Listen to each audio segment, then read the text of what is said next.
안녕하세요. 해상도 상승 프로젝트입니다. 5월 22일 시각입니다. 4월 생산자 물가가 28년 만에 최대폭으로 뛰자 시장은 한 방향만 봤습니다. 바로 금리 인상입니다.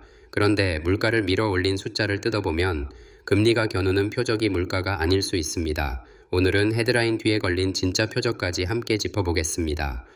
4월 생산자 물가는 전월 대비 5.5%, 전년 대비 6.9% 올랐습니다. 28년 만에 최대폭이라는 헤드라인이 시장을 지배했습니다. 결론은 단순했습니다.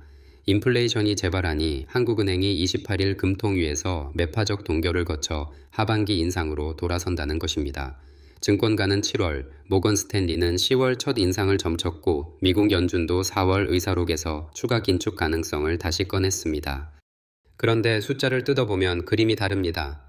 국내 수요가 과열돼서가 아니라 이란 전쟁발 육아와 1,500원 환율이 만든 수입된 비용 인상이었습니다. 그 증거로 한국은 매달 수출 호조의 경상수지 흑자입니다. 겉보기엔 수요가 끌어 물가가 오른 것 같지만 실은 바깥에서 들어온 기름값과 환율 청구서였습니다.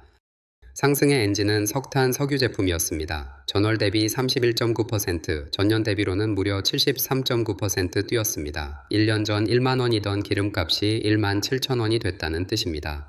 국내 수요가 과열돼서가 아니라 이란 전쟁발 육아와 환율이 만든 수입된 비용 인상이었습니다. 반대편엔 빚이 쌓여 있습니다. 가계 1,900조, 기업 2,800조, 부동산 PF 230조, 국가채무 1,300조, 합치면 약 6,230조로 한국이 1년에 버는 돈인 명목 GDP 약 2,400조의 2.6배에 달합니다. 변동금리 부분에 금리가 1%만 올라도 연 62조 안팎의 이자가 추가로 발생합니다. 1년 나라 살림인 약 660조의 9% 이상이 이자로만 더 빠진다는 의미입니다. 그렇다면 금리 인상 압력의 정체는 무엇일까요? 한 사설은 노골적입니다. 수도권 아파트값이 다시 꿈틀대니 금리를 올려서라도 잡으라는 요구가 거세질 수 있다는 것입니다. 물가는 명분이고 금리라는 단일 도구가 실제로 겨누는 표적은 둘입니다. 자본 유출을 막기 위한 환율, 그리고 다시 오르는 집값입니다. 겉보기엔 물가 정책 같지만 실은 환율 방어와 집값 억제를 위한 우회로였습니다. 지금 위치부터 봐야 합니다. 미국 30년물 국채가 한때 5.20%, 세계 금융위기 직전인 2007년 이후 19년 만에 최고치를 찍었습니다. 가까운 경고는 2022년입니다. 러시아 우크라이나 전쟁발 인플레이션 때도 원인은 비용 견인이었고 한은의 빅스텝은 레고랜드 PF 위기와 영끌 투자자 직격으로 돌아왔습니다. 외생 충격의 금리로 대응하면 실물 부채가 먼저 비명을 지르는 패턴이 반복됩니다. 가능한 길은 셋입니다. 첫째, 5월 매파적 동결 뒤 하반기 한 차례 인상에 환율 1,450에서 1,500박스권입니다. 확률이 가장 높은 길입니다.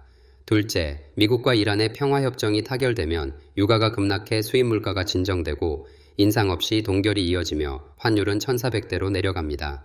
셋째, 미 30년물이 5%대에 고착되고 환율이 1,550을 돌파하면 긴급 인상이 PF 부실 연쇄로 번집니다. 다만 비용 견인이라 금리는 무용하다는 논리 자체가 군중 심리에 편승한 것일 위험도 있습니다. 미국 국채 기대 인플레이션 지표가 3년 만에 최고로 올라온 만큼 기대 심리가 풀려 2차 수요 인플레로 전이되면 금리가 오히려 정확한 도구가 됩니다. 그래서 지금 할 일은 방향을 단정하는 것이 아니라 변동금리 빚을 먼저 줄이고 환율과 유가, 이란 협상이라는 세 변수를 한 화면에서 함께 보는 것입니다. 여기까지 5월 22일 시각이었습니다. 해상도 상승 프로젝트, 내일도 같은 시각으로 다시 만나요.